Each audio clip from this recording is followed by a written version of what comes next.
시장은 오늘 일단 반등에 나서고는 있는 상황입니다. 우리가 지금 시장을 조금 불안하게 보고는 있는데, 시장 불안하게 일단은 본다라고 얘기를 하고 오늘 0.84% 정도 일단 상승은 하고 있는 중입니다. 이번 상승 부분이 일단 이전 고점까지 가는지 안 가는지만 체크를 한번 해주시면 좋을 것 같아요. 그리고 어제 얘기를 했었던 3,420포인트 깨지면 조정으로 갈 가능성이 높다라고 하는 부분도 전혀 변한 건 없습니다. 계속 일단 유지를 하고요. 코스닥 보도록 하겠습니다. 코스닥은 아직은 상승을 못하고 있는 그런 모습을 일단 보이고 있죠. 그래서 여전히 시장에서는 굉장히 공격적으로 대응하기는 조금 어렵다 이런 생각을 해볼 수 있을 것 같습니다. 우리 지금 오늘 부분에서 우리가 좀 체크를 하고 가야 되는 부분이 한국하고 미국의 외환 정책 합의했다라는 부분하고 환율 감독 강화 이 부분에 대해서 조금 언급을 드리도록 하겠습니다. 우리가 이제 환율 부분을 환율 조작 항상 이제 이러한 부분이 우리나라 환율 조작국으로 묻히죠. 부터 시작을 해서 항상 이러한 부분이 시장의 이슈로 한 번씩은 자리매김을 하는데, 일단 이번에 미국하고 한국하고의 무역 경쟁을 위한 환율 조작 배제에 합의를 했습니다.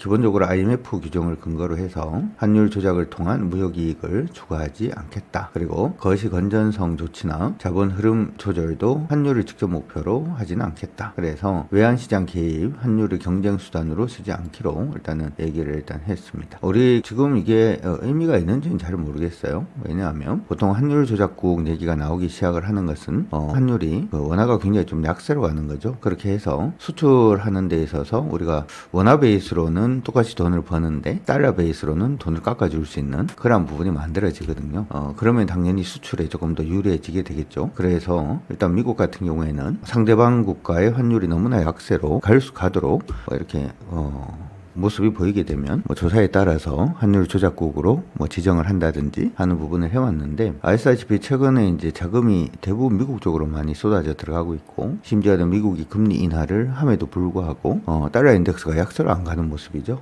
그래서 별로 의미는 없는 것 같은데, 제가 이제 의미 있다라고 생각하는 부분은 우리나라 외환 시장을 이제 24시간 개장을 지금 추진하겠다라고 얘기가 나오고 있어요. 지금 현재 FS 시장은 오전부터 새벽까지 일단 운행이 되고는 있습니다. 이를 완전히 24시간 체제로 전환을 하고 외국인 투자 접근성을 좀 높이겠다, 이렇게 얘기를 하고 있는데, 이건 좀 의미가 있다라고 생각을 하는 게, 여러분들 한 번씩 그 얘기는 들어보셨을 거예요. 우리나라 증시가 지금 피세 두 가지 이제 큰 지수가 있는데, 우리도 S&P 500이라고 하는 부분은 미국의 S&P 500 지수가 중요한 게 아니라 이 S&P 500을 추정하는 펀드들이 엄청 많아요. 그래서 이 S&P 500이 굉장히 중요한 거거든요. 그러니까 뭔가 지수를 만들면 지수의 중요성은 그 지수를 벤치마킹을 삼아서 얼마나 많은 투자자들이 투자를 하는가가 그 지수의 어떻게 보면 힘이다, 이렇게도 봐줄 수 있을 것 같습니다. 글로벌로 보자면은 가장 큰 자금을 유입시키는 두 개의 지수가 있는데, 하나가 MSCI 지수고 하나가 피세 지수입니다.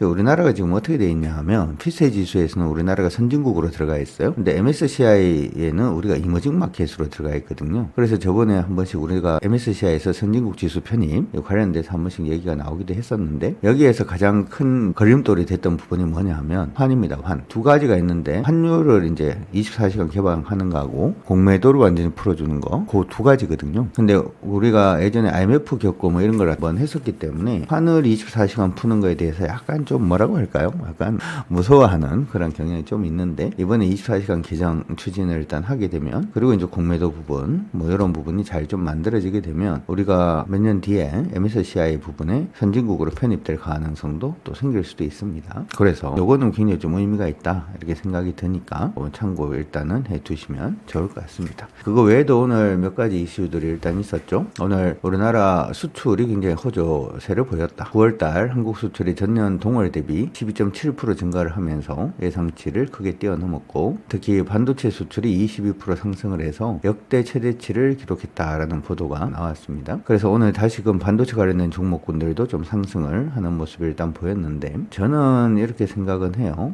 지금 관세라든지 여러 부분에 문제가 있었음에도 불구하고 수출이 증가하고 있다라는 건 일단 좀 긍정적으로 봐줄 수는 있겠죠. 근데 지금 이제 관세 리스크에서 이제 수출이 어떤 식으로 변화할지 앞으로가 더 중요하다, 이렇게 생각이 들어서 한국의 수출 수출 호조로 오늘 만약에 시장이 오르는 거라면 이건 좀 단발성이 높을 가능성이 높다 이렇게 생각을 하니까 참고 일단 하시고요. 두 번째 한국 제조업 PMI 부분 반등을 했습니다. 8개월 만에 회복세를 일단 보였는데 우리나라 이제 9월 제조업 구매 관리자 지수 이 부분에 50선을 회복을 하면서 8개월 만에 확장으로 전환이 되고 있다. 업황 회복에 대한 기대감 이 부분이 좀 보이고 있다라는 얘기가 일단 있습니다. 이것도 지금 관세가 이제 정확하게 뭐 어떤 식으로 진행이 될 건지에 따라서 리스크가 좀 커지는 거기 때문에 굉장히 중요한 그런 부분은 아니다 이렇게 생각을 하고요. 그리고 국내 데이터 센터 이번에 화재 났던 거 있죠. 그래서 사이버 위협 경보를 격상하겠다 뭐 이렇게 얘기를 하고 있는데 이러면 우리가 생각을 해야 할 게 뭐냐면 금융이라든지 IT 인프라 부분에 리스크가 좀 커질 수 있지 않냐. 그래서 시스템 보안 쪽에 시장이 좀 움직일 수 있지 않냐 이렇게 생각을 할 수도 있는데 이거는 항상 우리 보안이라든지 하는 부분은 우리나라에선 그다지 사실 이제 법 때문에 이게 크게 뭐 의미는 없다 이렇게 생각은 하니까 이거는 일단 해주시면 좋을 것 같습니다. 어찌되었든 우리 어제 시장에서 현금을 좀 많이 만들긴 했는데 그쵸? 종목이 다시금 또 상승을 하고 있는 모습이라서 지금 약간 좀 그렇다 뭐 이렇게 생각을 하실 수도 있습니다만은 가는 종목은 계속 잡아서 그래도 언급을 해드리도록 할 테니까 걱정하지 마시고 대응을 잘 한번 해보도록 그렇게 합시다. 참고 일단 하시고요. 자, 오늘 시총 상위 종목군들부터 시작을 해서 오늘 조금 의미 있는 종목군들 어떤 종목이 있는지 보도록 하죠. 먼저 삼성전자입니다. 그렇죠? 삼성전자는 이전에 우리가 오를 때 여기가 저항이다라고 미리 얘기를 좀 했었죠. 그렇죠? 그리고 거기에서 지금 계속 부딪히면서 움직임을 좀 보여주고 있는 모습인데 상방으로 아직까지는 가지는 않은 상황입니다. 이렇게 지금 위치를 하고 있고요. 삼성전자는 아래쪽으로 82,400원이 깨지면 한번 밀렸다 간다 이렇게 생각을 하고 이거 안 깨지면은 그냥 이만큼 폭 자체를 나는 괜찮다라고 생각하시는 분들은 이탈 가격을 82,400원으로 그냥 가져가셔도 됩니다. 기억을 하셔야 되는 부분은 저항선 근처에 있다는 거 반드시 기억을 하시고요. SK 하이닉스 오늘 반등에 나서주고 있는데 얘도 똑같죠. 이전 고점을 아직까지 돌파하지는 못하고 있는 상태입니다. 갇힐 것인가 돌파할 것인가 기억을 해두시고요. 두산에너빌리티 있고요. 오늘 포스코 퓨처엠이 요즘 계속 까딱까딱 움직이고는 있는데 참 이거 무슨 간 보는 것도 아니고 돌파를 하고 눌리고 돌파를 하고 이러고 있는 상태입니다. 참고 일단 하시고요. 나머지는 뭐 크게 의미 있는 건 없어 보이네요. 두 번째 코스닥 같이 보도록 하겠습니다. 코스닥 시장 안에서는 오늘 바이오 관련돼서 리가켄 바이오 다시금 반등해주고 있는 모습 나타나고 있고요. 두산 테스나는 이제 명실상부하게 박스권 상단으로 가고 있는 모습으로 보입니다. 우리가 이전에 박스권 상단으로 간다라고 얘기를 했던 때가 3만원대였는데 그때 여기가 좀 강한 저항이라고 얘기는 했어요. 그렇죠? 저항은 받았지만 잘 소화해내고 있는 모습이 아닌가 이렇게 생각을 해봅니다. 최종은 59,000원이니까 기억을 해 두시고요. BHI 아직은 아니죠. 요거 돌파되면 하자라고 얘기를 했으니까 참고하시고 하나마이크론 계속 달리고 있고 유진테크도 달리고 있고요. 동진세미캠 한 번 더 달립니다. 동진세미캠은 역시 이제 박스죠. 이것도 우리가 봤을 때 52,000원까지 보고 가자 이렇게 얘기를 했는데 동진세미캠은 이탈가를 올려야 되겠네요.